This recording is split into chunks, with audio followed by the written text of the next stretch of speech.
वसतिगृहयुक्त शाळेत सुट्टीचा दिवस तेथील जबाबदार शिक्षक व अधिकारी यांना मोठ्या संकटाचा असतो. तो अनुभव तुमच्याबरोबर असताना कित्येक वर्ष अनुभवला आहे. त्याबद्दलच्या कित्येक सुखद, दुःखद आठवणी आजही माझ्या स्मरणात ताज्या आहेत. त्यापैकी एक घटना येथे सांगतो. ही घटना आहे चंबुखडी येथील. घटना सुखद अशीच आहे. इतक्या वर्षानंतर कशाला दुःखद घटना सांगू? तुम्हाला आठवत असेल की आपल्या शाळेत भगवद्गीतेतील अध्याय पाठ करण्यासाठी अधूनमधून स्पर्धा व्हायच्या.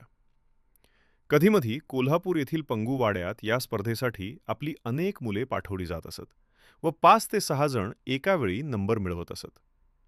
आपल्या विद्यानिकेतनची ती एक खासियतच बनून गेली होती. आजही मला जिंकून आलेल्या मुलांची नावे आठवतात. त्यापैकी बाबासाहेब काझी, विलास बाळाराम, सुनील यवगोंडा पाटील, पांडुरंग वांध्र, अरुण बाळासो पाटील इत्यादी निळ्या स्वेटर व पांढऱ्या शुभ्र ड्रेसमध्ये स्पर्धेसाठी गेलेले, हसत ओरडत आम्ही जिंकलो जिंकलो म्हणणारे ते प्रफुल्ल चेहरे शाळेत प्रवेश करत असलेले माझ्या नजरेसमोर आहेत. गीतेतील अध्याय पाठ करणं, क्रमवार म्हणणं, मधले मधले नंबर विचारून त्याप्रमाणे तुरंत म्हणणं ही तर सहज गोष्ट झाली होती.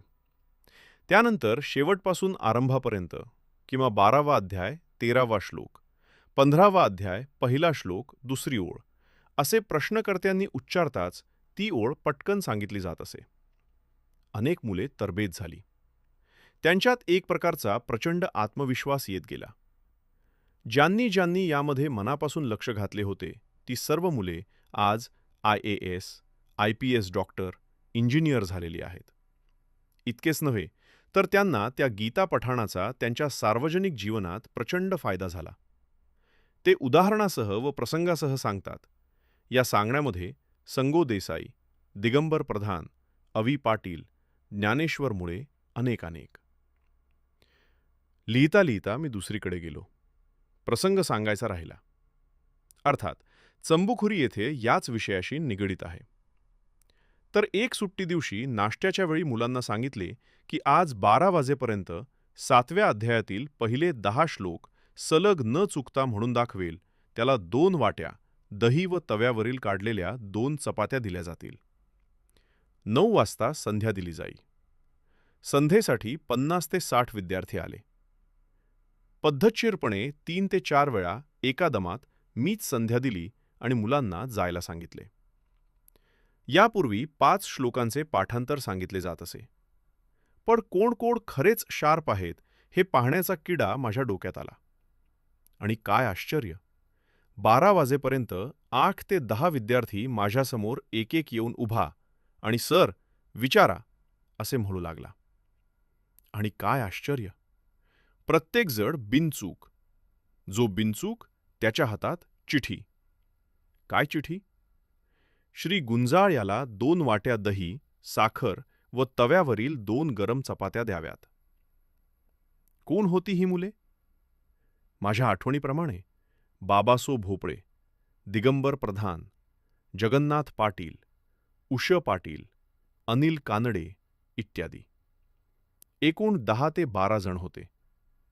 माझ्या मते त्यावेळेसारखा असाच प्रसंग कोकणात देवरुखला मला अनुभवास मिळाला. तेथेही गीता पठण सुरू केले होते. अर्थात हा मला एक छंद लागला. वयाच्या 35 वर्षापर्यंत मी गीता पाहिली नव्हती. मला संस्कृत येत नव्हते व आताही येत नाही. मला ही माहिती 1968 मध्ये शासकीय विद्यानिकेतन सातारा येथे 6वीच्या वर्गात मराठी शिकवत असताना राम कुलकर्णी नावाच्या 9 ते 10 वर्षाच्या मुलाच्या मुखातून ऐकायला मिळाली. मग थोड्याच दिवसात मी आपल्या विद्यानिकेतनमध्ये आलो आणि ठरवले की आपल्या मुलांना संस्कृत तर शिकवणेच, त्याचबरोबर गीता पाठांतरही करून घ्यायचे. त्यासाठी संस्कृत जाणकार हवा. आणि करकरे मॅडम मिळाल्या, महाजन सर मिळाले व अग्निहोत्री मिळाल्या.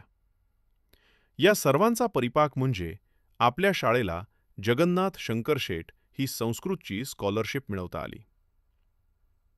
मित्रांनो, फार काय सांगू. जेथे जेथे गेलो तेथे हा उपक्रम चालू केला. स्वतःच प्रयत्न केला. याच दरम्यान भक्ती वेदांत स्वामी प्रभुपाद यांचे भगवंत गीता जशी आहे तशी अर्थ व उच्चार असलेले पुस्तक मिळाले आणि निर्धास्तपणे अनेकांना यातील काही अध्यायांचे ज्ञान दिले. शिकविताना तुमच्यासारखीच गिफ्टेड मुले अनेक मिळाली. त्यांचे बुद्धिवैभव पाहून अनुभवून धन्य धन्य झालो. जगन्नाथ पाटीलसारखा एक पाटी मुलगा देवरुखमध्ये मिळाला.